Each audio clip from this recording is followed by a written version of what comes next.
transport company. So they have like some high security standards. And yeah, always on VPN is one of them because they want to see all the traffic that goes in and out. So yeah, modern. Yes, they're modern. They're using Office 365, but still all the traffic goes through a VPN pipe. Okay. Let's see how it works. So Yeah. you're ready and good to go. I I think will so. start the private recording for you, Kenny. Okay. And yeah, thank you for trying. I will see if we can do a raise of hands or something like that. A virtual one. So you think everybody's ready, Mirko? Can I kick off? Yes, sure. Okay. So yeah, welcome to the session. I'm going to try to put 10 practical examples to use CMPivot, which is a component within Config Manager. I really like CMPivot in a sense that it helped me a lot at customers to give them direct answers, but also to help fight malware, for example. A little bit about myself for people who don't know me. Good friend of Mirko. We are both MVPs in enterprise mobility. We also have a common interest in having a nice beer. I also like a lot of Belgian beer. One of my favorites is the Carmelite, the triple Carmelite. I'm working for Obvious, which is of course obvious. And I'm also a community leader in Belgium. And before we had the user group, which is called SCCM, which exists like 13 years. But because SCCM or the System Center brand is nearly dead at Microsoft, we rebranded it like a few months ago to BMUG, which stands for the Belgium Enterprise Management User Group, and we can cover a lot more. But that's enough about me. Back in the days of SMS, I would like to do a raise of hands, but I know it's impossible or nearly impossible. Everybody knows that those days SMS standard for slow moving software. And today the world is rapidly changing. You see it in COVID times, but you also saw it a few months back with all the malware and things going around, and people are more demanding, especially customers. They want to see constant change. They want to see instant results. They want to do management by numbers and results. And I think Microsoft, from a product group perspective, also saw that you have a great tool called Config Manager. It's managing a lot of endpoints. I think everybody has gone to the path that you needed to make custom reports and custom queries to show data. But yeah, we all know how time consuming that can be and how difficult it can be to find your way into the SQL database to make inner joins and I don't know what. But yeah, we all have been there, and I think and Mirko, I don't know if we can do it a show of hands, but who's comfortable today already with COVID? With COVID. Oh, Jesus. With CMPivot.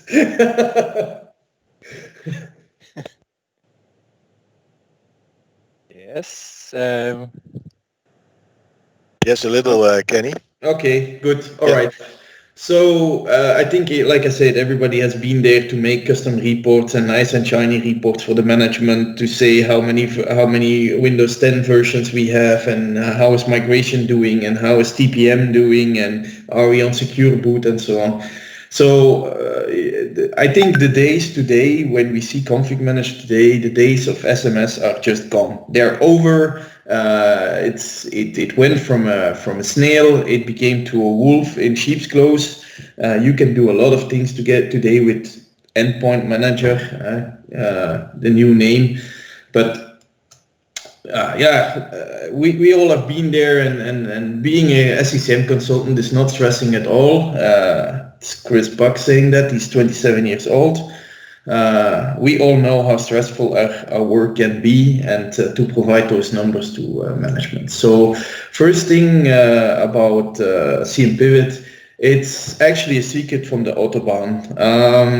Last year we were in the car with DJam, David James, from the product team, driving to Germany on a user group event, and we all know that, or we don't know, but CMPivot is using the fast channel, which was called the big green button channel for those who remember the days in early 2012.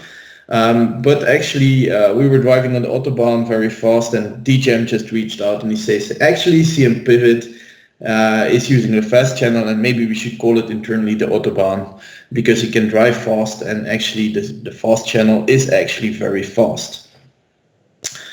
So how does it work? From a little background on the fast channel or the BGB channel, it's real-time communication, it's real-time actions. It was added in Config Manager 2012 SP1, which is a long time ago. It uses a certain port, the port 10123, but it always falls back to HTTP or HTTPS.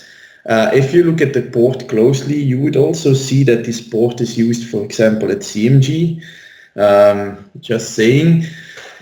And it's keeping an alive send every 15 or 5 minutes, depending on which protocol you're using. And then results are returned in a high priority state messages. And initially this was added to Config Manager for one reason only, to get more information and real-time actions for system-centered endpoint protection. Because when you need to do a scan or a clean or anything like that, it needed to happen fast. Back in the days when antivirus, just antivirus was still a thing you needed to have. So real-time actions in the BGB, the connection is always happening via the management point. It doesn't use DNS resolution, or actually, let me step back. All communication, or most of the things in Config Manager, what you do is very heavily based on DNS. But for fast channel, DNS resolution of your endpoint is not needed. You don't need to put any firewall exceptions on the client itself, so it's very friendly when you want to use it. And you don't need any local admin permissions on the client, because your client is already running as local system. And the last figure is not correct anymore. I needed to correct that, but I forgot.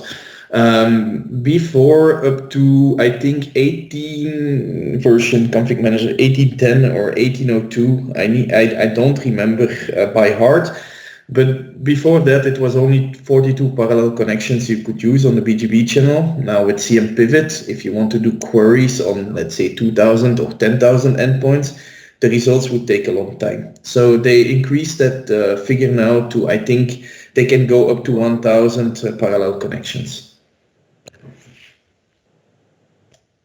Any questions? No. Okay. Good. So, yeah. Nobody. Okay.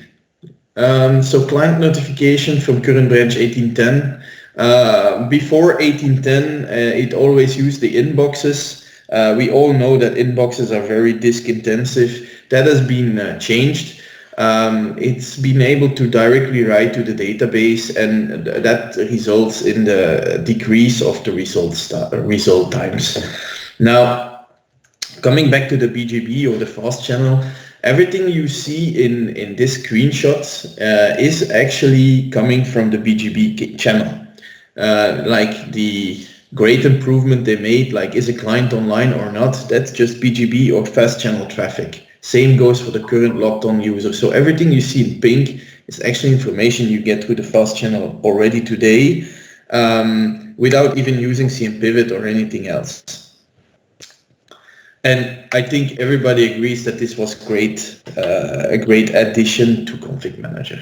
Now, CMPivot itself, so now we have been talking about how the engine looks like to drive CMPivot. Let's dig a little bit deeper into CMPivot. So CMPivot was introduced in current branch 1806, which is like ages ago. It's real-time device queries, so it's not.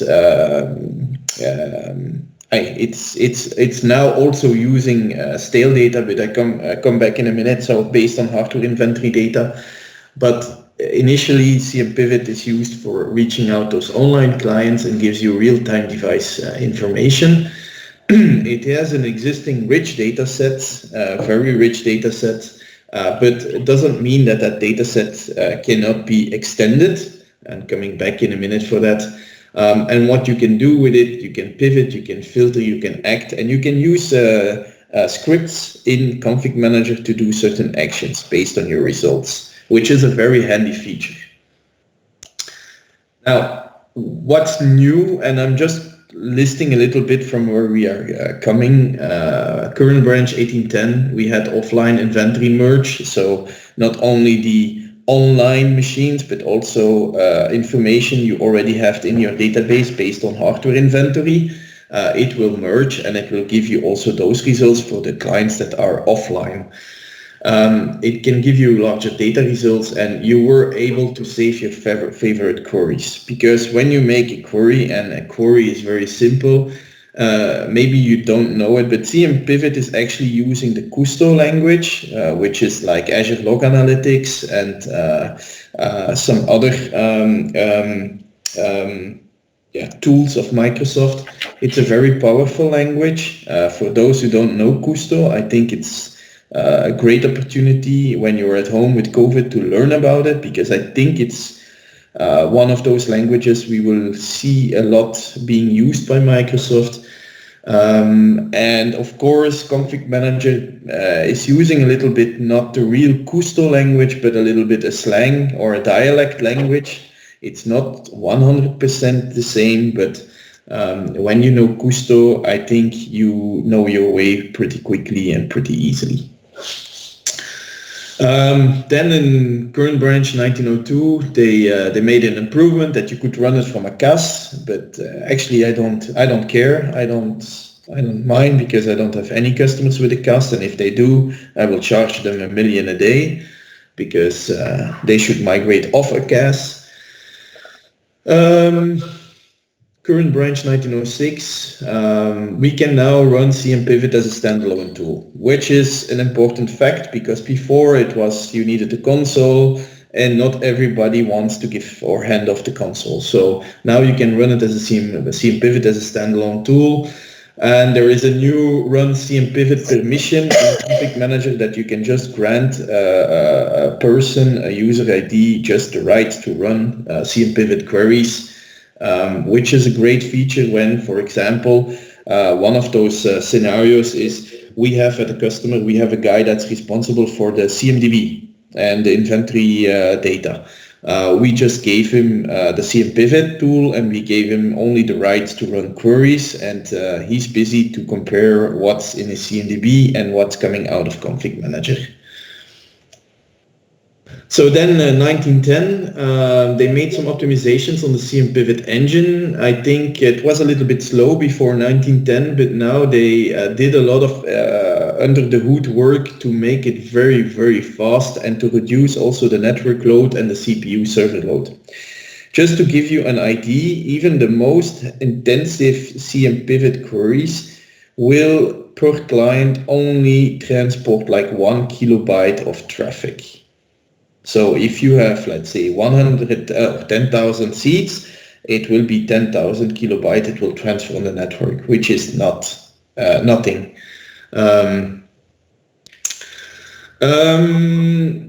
From that perspective, there are some additional entities and entity enhancements being created.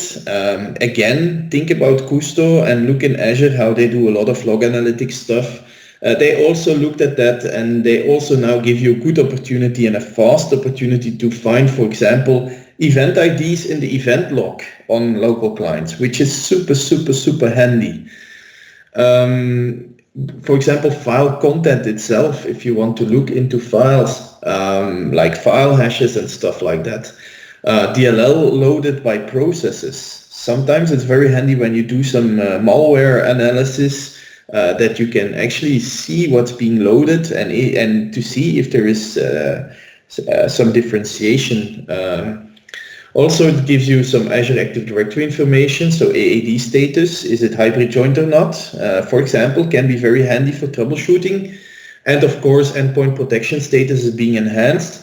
And also, if you're going to see, I think in the near future, is that more and more MDATP and let's say endpoint manager. I need to get that out of my head, but hey, I'm a guy that's working with SMS and config manager for like 20 years now. It's getting more and more tightly integrated as well, and CMPivot is also a handy help to trace anomalies on that side. Like I said, you can now install it as a standalone tool, and it's in the site installation part. You will find the tools folder, the CMPivot, and there is an MSI. So current branch 2002 is being released like today in FastRing, and of course now you can also search CMPivot entities. I didn't try it out. I don't know exactly what it means, but I just looked it up in the release notes. Going to be very honest with you guys, but I need to try it, but that's something they added in the new version. Now, requirements, because CMPivot, standalone tool, you still need some requirements, although most of the requirements are already being filled in. You need to have your target devices always on the latest config manager client if you want to have all the latest bells and whistles in CMPivot. And of course, it makes sense to have the latest client. Your target clients need a minimum of PowerShell version 4. I don't think a lot of customers are still running an older versions of PowerShell, but still, if you have some for Windows 7 laying around, well, not laying, but in production, I think you should use the WMF framework to go to the latest PowerShell version. Anyway. So you also will see that on the left side the screenshot is because you have an incompatible script version, meaning that PowerShell is not on the right version as well. If you want to gather data from the following entities, again, administration, administrator's connection, ipconfig, and SMB config, you will need to have PowerShell 5.0 at least, and I think 5.0 is not anymore supported. So I would say 5.1 is the minimum bar on Windows 7, for example. But I don't think a lot of people are, but you need to take that into account. You need the following permissions to run CMPivot. You need read permissions. I just put that as a reference. I rather want to go to a demo soon, so I'm just going to do the dry stuff now and then do the real stuff a few minutes later. You need the run scripts permission on the collection, but from current branch 1906, you can use that run CMPivot permission on collections. Okay. Yes? Question, Mirko? Or? No, not as I know. Okay. Maybe someone accidentally unmuted himself. No, okay.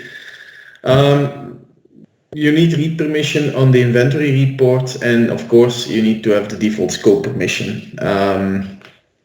Only one instance of CMPivot can run at the same time on a computer that is running the config manager console.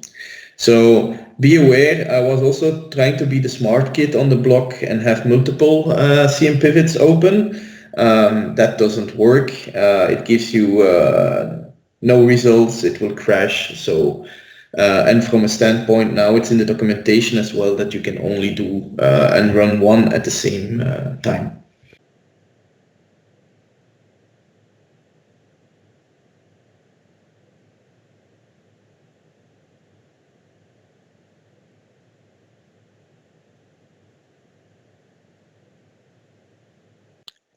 Kenny, we lost your voice. Somebody muted me. Okay. Great. So if you don't want me to talk anymore, yeah, great. Just let me know instead of just muting me. Thank you.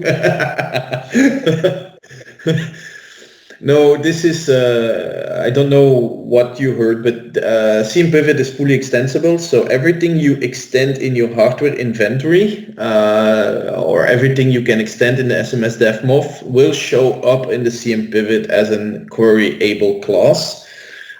This is a screenshot from my customer where they, when you do OS upgrades, they tag in the registry and they wanted to have that information as well. Like you see here, a base build version, a build date, when was it upgraded, which collection was staged, and so on.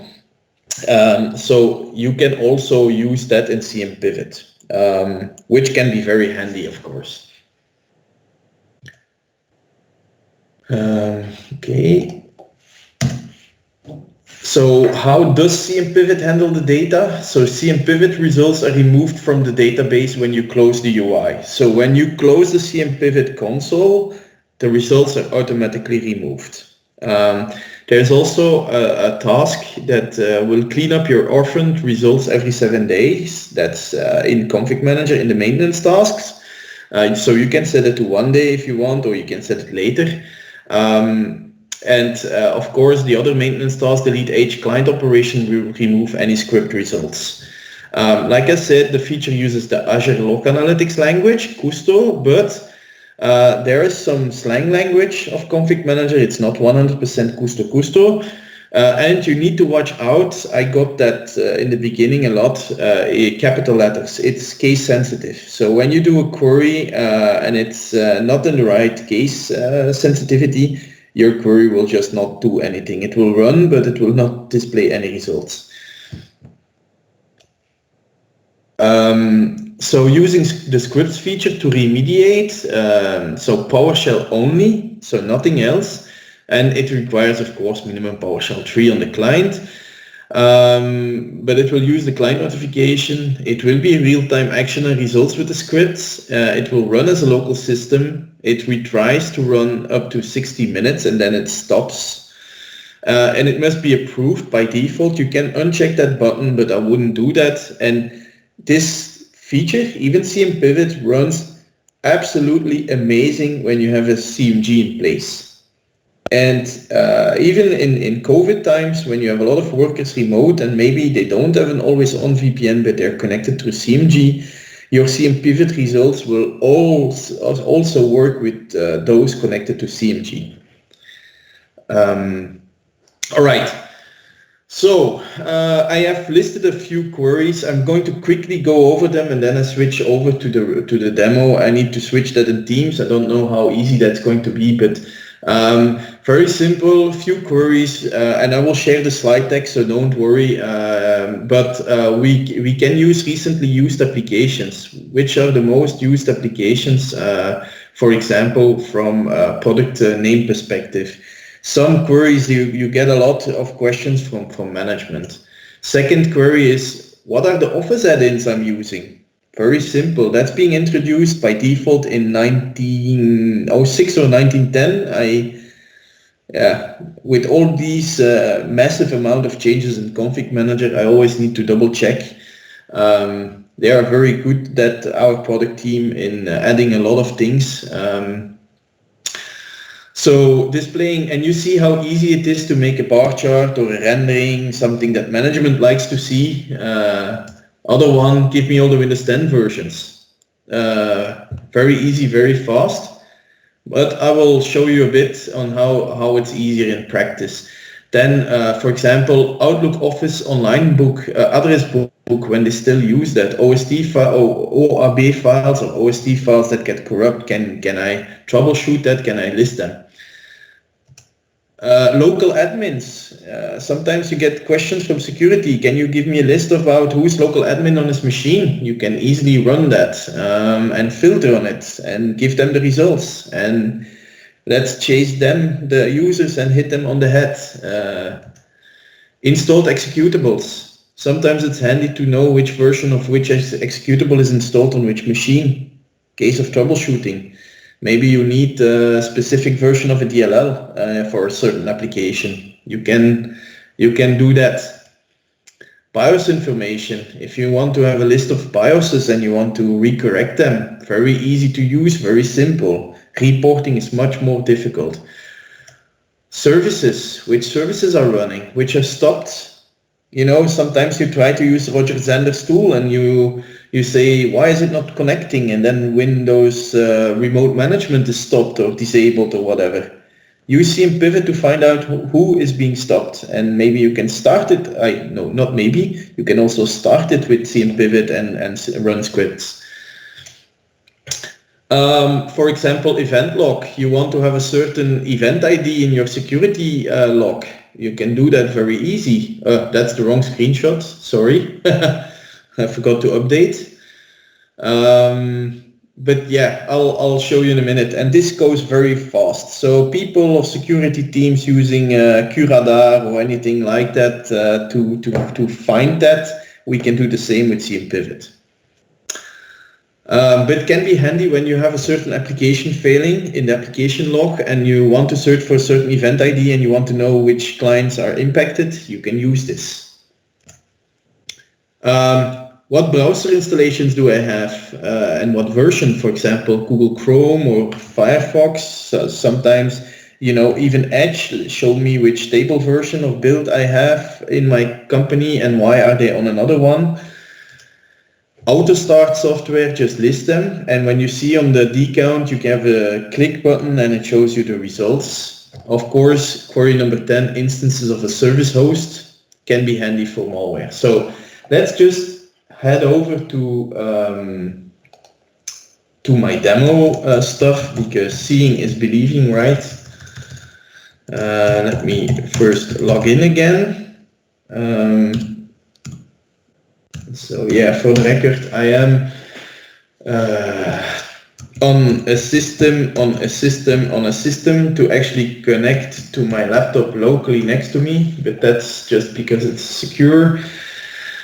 Let me stop this one for sharing and then share my other screen. This one. Let me see if you see it, or let me know if you see it. Yes, I can see. Okay. So first of all, like I said, you need to do it on collections, and when you select a collection, you have on the top you have Start CMPivot. That's number one. When you click on it, it will open a new window. It's first going to load. And of course, now I'm using all systems, but it's not the idea to always use that collection. If you, for example, use resource collections, it's even better. And what is so handy on CMPivot, on the left side you have a lot of classes, and if you look closely you will see that those are classes that come from hardware inventory as well, and some custom classes, like for example here we have a Fluxys software inventory. Yes, of course, sometimes people are stubborn and they still want to have their own tagging of software, but okay. I know we can do it differently, but you see a lot of things. And what you have is that in the beginning you have a description of everything you have here, of every class, what you will find. But also if you scroll down, you will see all the table operators and all the scalar operators. And what is very handy is that it's also filling in stuff for you. So let's try to go to a query. Either way, I go here and I start my query typing it and run it. Or you also have this little thing that I showed you, like I can save my queries. Be aware, those queries are only stored locally. They're not roamed. So if you have a desktop and you would create your saved queries there, you will not see them on the side server, or you don't see them showing up somewhere else. Also, it's something that I did as a feature request is to be able to export them and to save them in a kind of file. It's not possible. But you can, when you save them, you can use them. And for example, when we run the Office add-ins, and I just clicked it, I'm going to make this a little bit bigger. You will see that I used Office add-in. I want to summarize it by device and I want to give it a friendly name.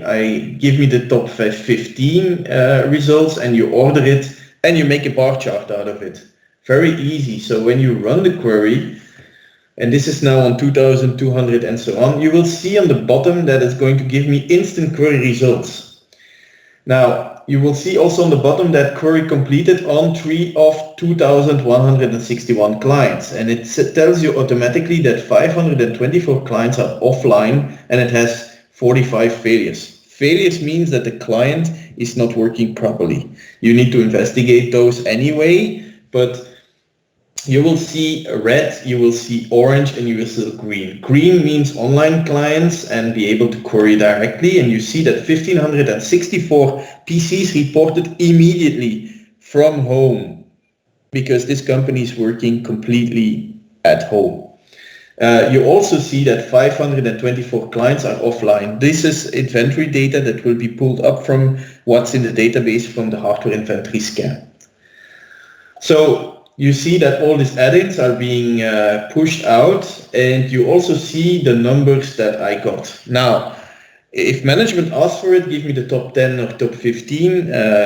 You can just say, hey guys, export it on the right top, and you can do it to a file, or you can say, give me the results to a clipboard, and I can just make a screenshot and just send it to my management. I think this is very easy, very handy, very straightforward. Now, another example in this company is the Windows 10 versions. So I will query this registry key. I will do aware the property is the release ID. I will summarize the count by value and I will render the pie chart. So run this query. Again, this will be on 2,168 clients and look at the speed of the results. It will give me this back. And imagine this is just on a laptop on my machine over a remote VPN connection to every client that is on a remote VPN connection. So this is the output. Make this a little bit faster. So you see we are still running behind. We have a few 1909s. We have 1709, 1703 and 1803. I think it's not a good example to show because about supportability and vulnerabilities, but yeah, they're aware. We are upgrading as we speak when COVID is done. But if you want to know, for example, give me the 1703 because I need it, you just click it. It will do the query again. And again, this is demo time because I don't get any values. Very good. Oh, there they are. Just need to have patience, of course. Sorry, I didn't look on the query results on the bottom. So it gives you the names, and exactly now you can say, hey, dear help desk or dear management, those needs to be fixed ASAP. Or do we know them in the CMDB that they have an exclusion because there is a software running on top that we cannot migrate? And this is much easier than making collections and queries and reports and I don't know what. Is it maybe 100% fail safe?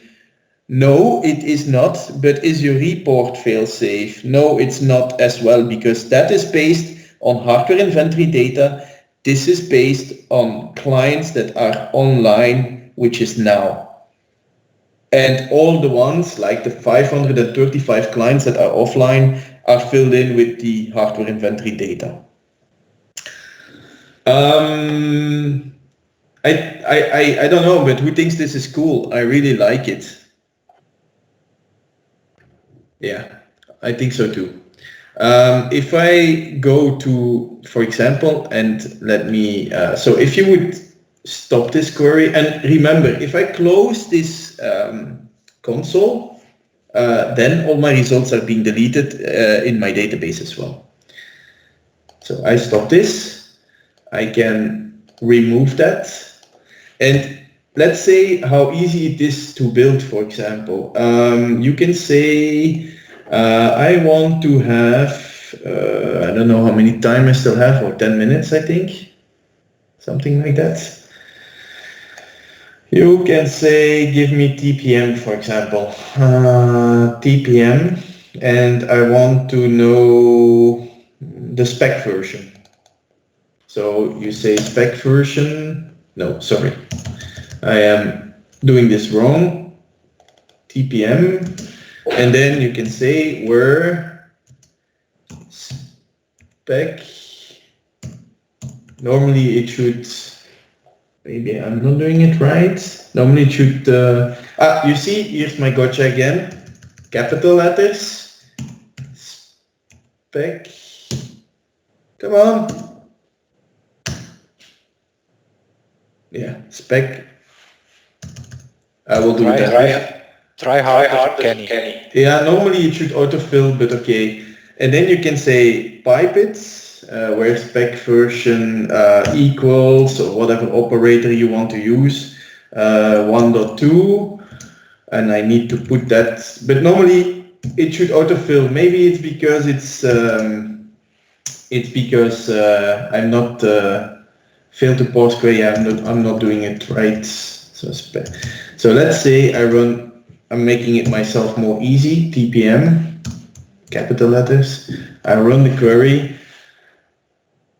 It will give me a list, and then I can right click and pivot it ourselves based on the results. Come on.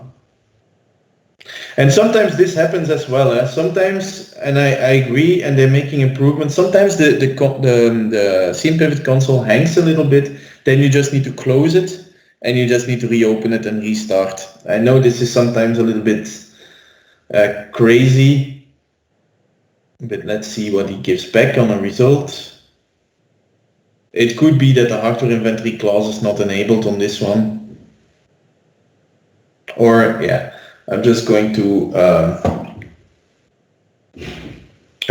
continue because it doesn't really work. So like I said, close it and then reopen it. From time to time you have this. Okay, this is also something, yeah, it happens from time to time. But now if you would say, let's take maybe BitLocker, and you would say where maybe BitLocker, or just run the query, makes it more easy.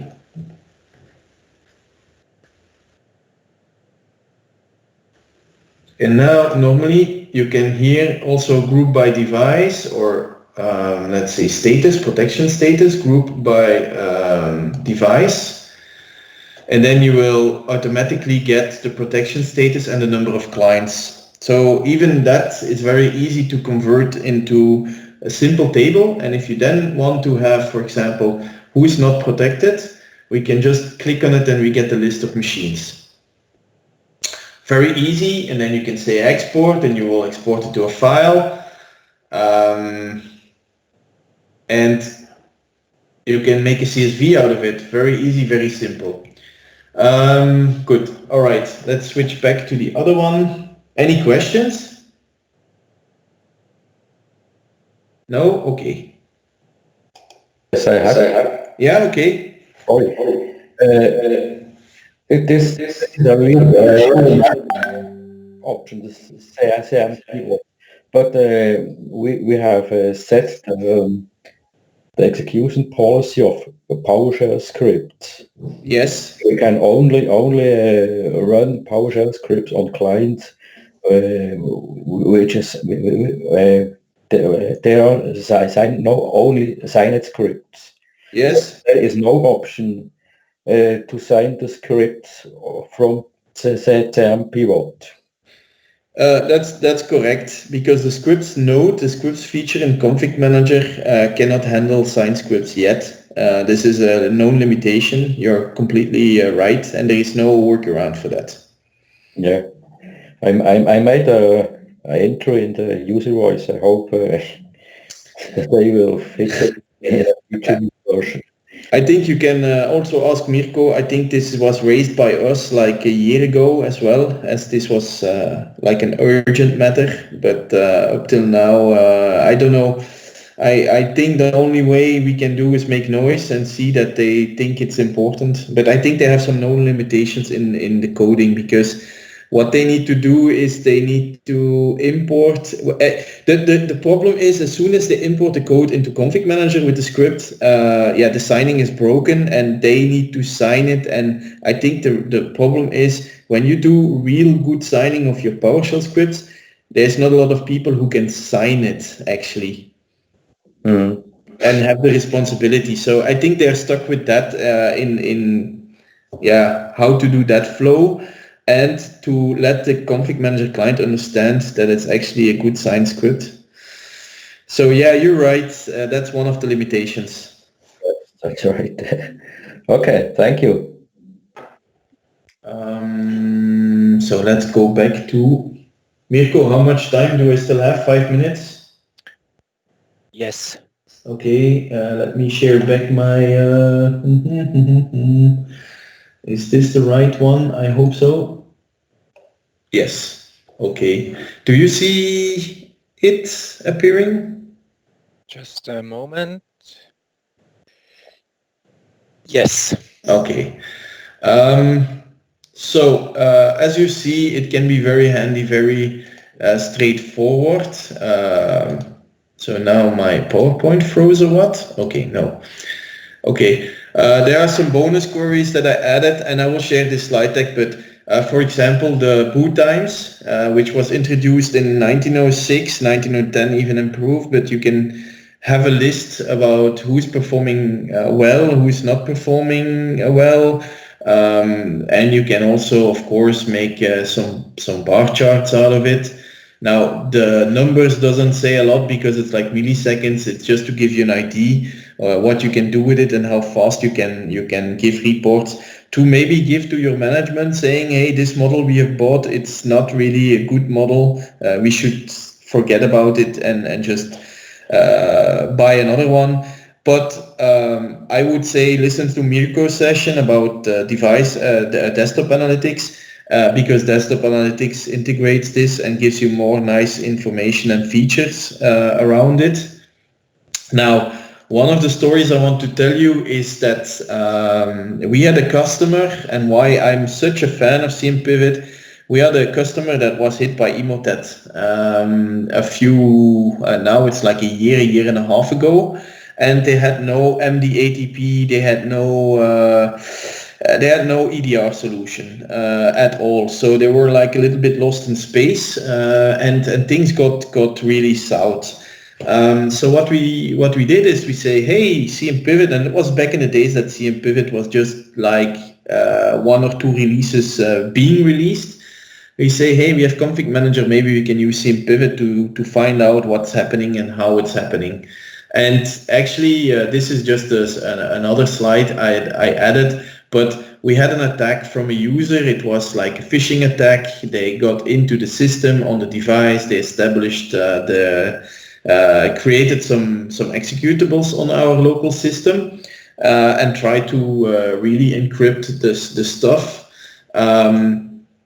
It spread it out to the network. We had the outbreak and we needed to contain it. But at the end of the day, the customer was really impacted.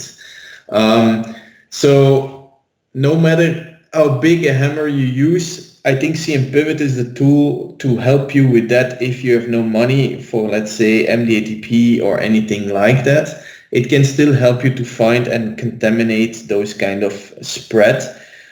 In that customer, we knew after investigation, well, at that time, they decided to buy Sentinel-1, for example, which was a bad choice because they give it as a trial, then they installed it.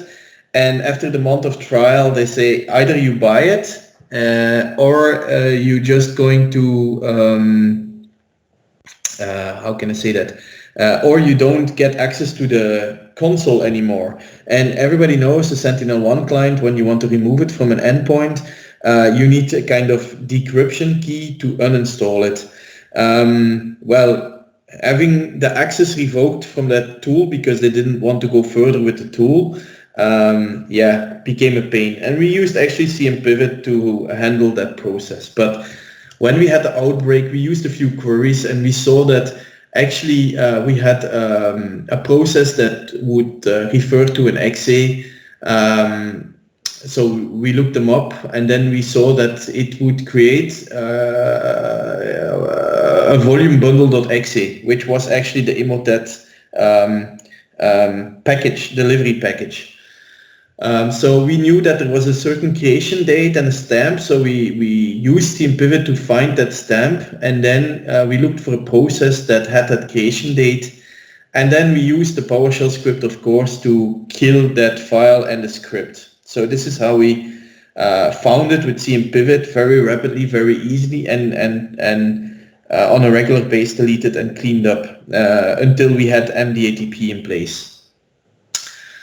So this was a little bit my session. I think time is up. If there are questions, I'm happy to answer them. But my main goal of this session was like, if you didn't use CMPivot, if you are not used to use that, it's a very powerful and handy tool that will allow you to give management what they want very fast without having Power BI, without having custom reports. And it will help you in your daily life as well to find out anomalies in your environment and easy to correct them. And one thing I forgot to show you is when you have results, you saw also on the top, you saw a create collection. So you can also just say, these are my results, now make a collection out of it and then target whatever you want to it without making a query or anything like that. So this was the session. I hope you guys enjoyed it. I'd rather do this face-to-face. I think this is a little bit weird, but okay. First time for everything. I hope you enjoyed it and thank you for attending it. Thank you, Kenny. I forgot. Yeah, share your IDs on user voice. Sorry, Mirko. Yes.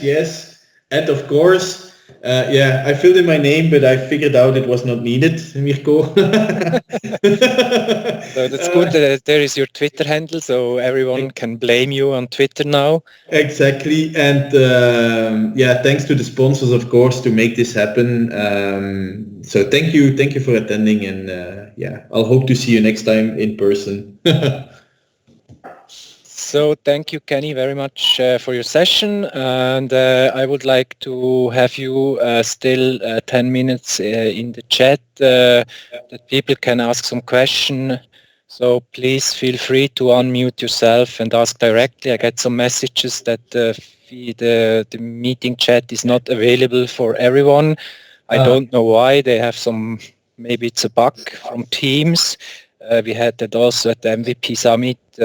We had that summit also virtually, and we had there also some problems that some people are not showing the chat. So please feel free. And perfect. Sorry? I thought Teams was perfect. Yeah, sometimes. It's better than Zoom anyway. That's what I was trying to say. Yeah, compared to Zoom, I had a few Zoom meetings also, but it's not bad. But did you see the storm about security that they had? Yes. Martin did some posts as well. We do end-to-end encryption. Do we? So if you need an easy RTC web tool, just use Jitsi, JETSE.org. That's only web browser based and it works very well. It's open source and it's fully encrypted end to end. If you have something you need, I post the link in the chat window. Or use Teams, yeah. So if there are any questions, I'm here to still answer them or help you with whatever comes up to your mind.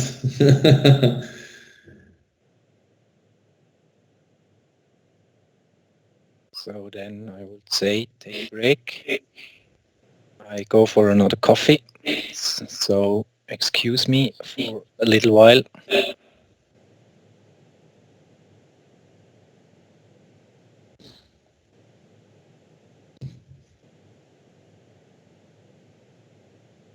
So Mirko, what beer did you make for this event?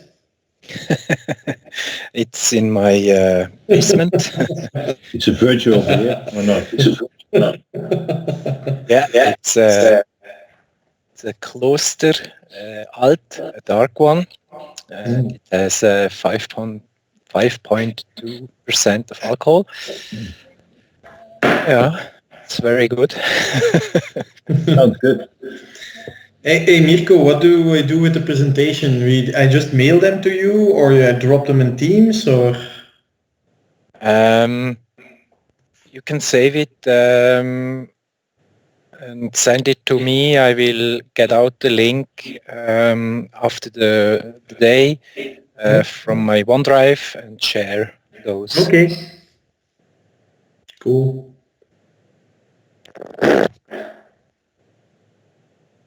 Who is next? Is that your session, Mirko, or is that? Yes. Okay.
Yes.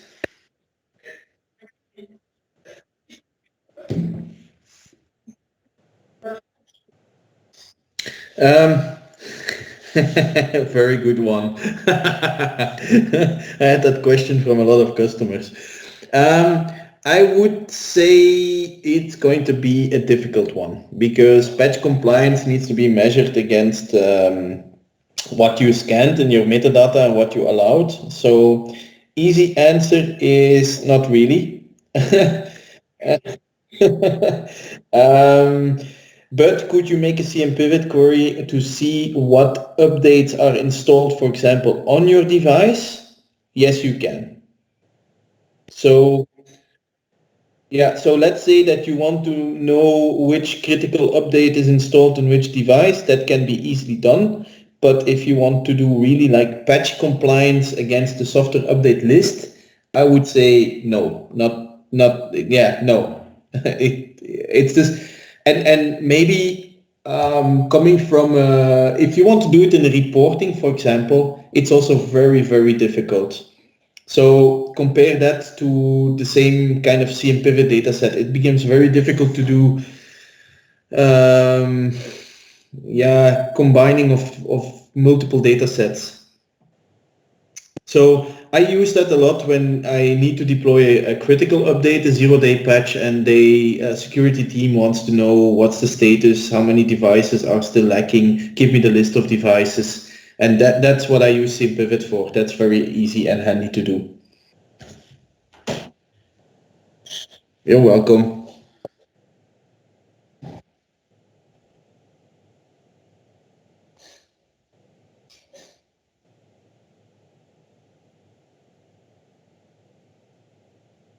So you can handle the 5 minutes by yourself, right? And I go and grab a coffee. Oh, I was thinking you were grabbing a beer. No, it's too early.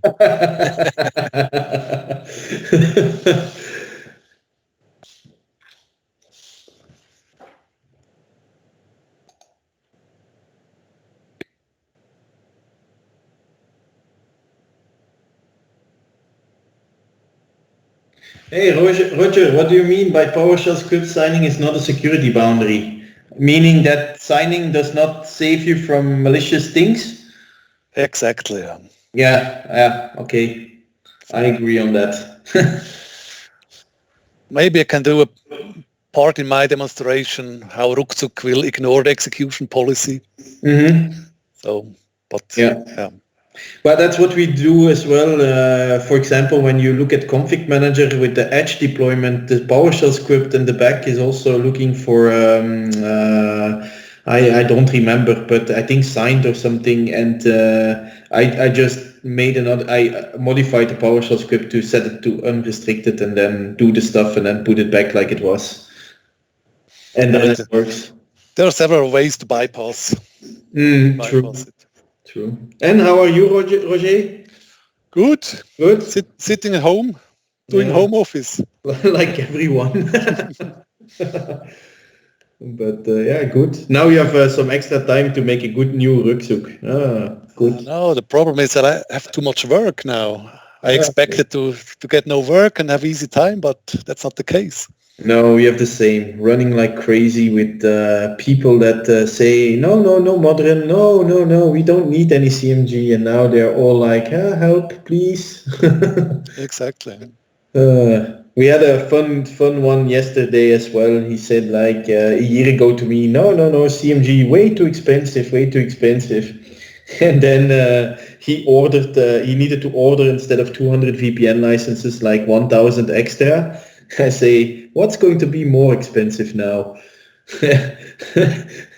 And he looked at me, say, okay, can you put up the CMG now, please? You're right. Then I can save the 1,000 VPN licenses.